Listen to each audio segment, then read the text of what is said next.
Hi everyone, it's October 7th, 2020, and we're just a couple hours away from the first and only vice presidential debate. And I wanted to talk to you guys about whether or not the VP debate this year will actually matter. Usually, most people are not even aware that there's a debate. They're very much focused on the top of the ticket.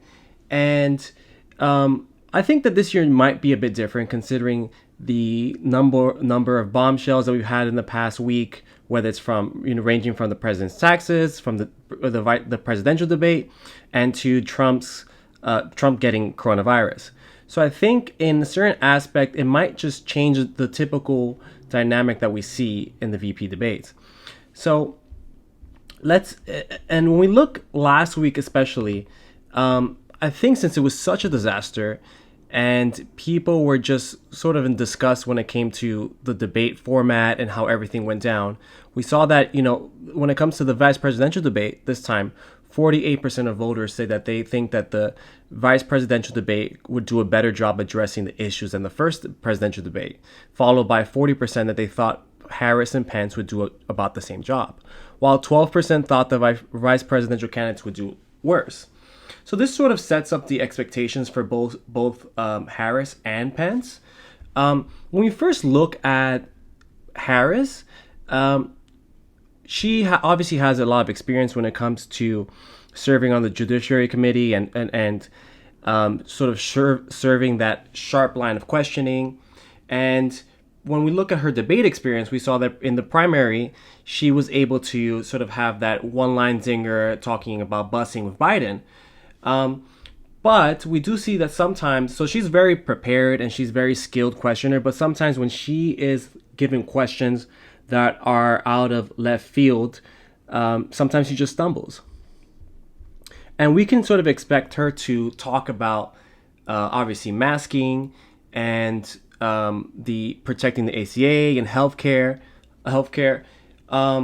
And of course, because of the president's diagnostic with COVID, we're going to see some talk about safety, and we even saw that the campaigns have agreed to put plexiglass between both of the candidates. While if we look at Vice President Mike Pence, we can see obviously no objective person will say that he is a charismatic figure or a charismatic speaker. But I think what we can expect from him is someone who is very stable and will stick to his talking points. If we look back at the 2016 debate against Tim Kaine, a lot of people, I think we had one CNN poll right after the debate that said over 50% of the viewers thought that he won. And I think this could be attributed to the fact that when you look at Tim Kaine's performance, he was very much interrupting him all the time, which is funny because if we look fast forward to the future, that's sort of what Trump did in his debate performance.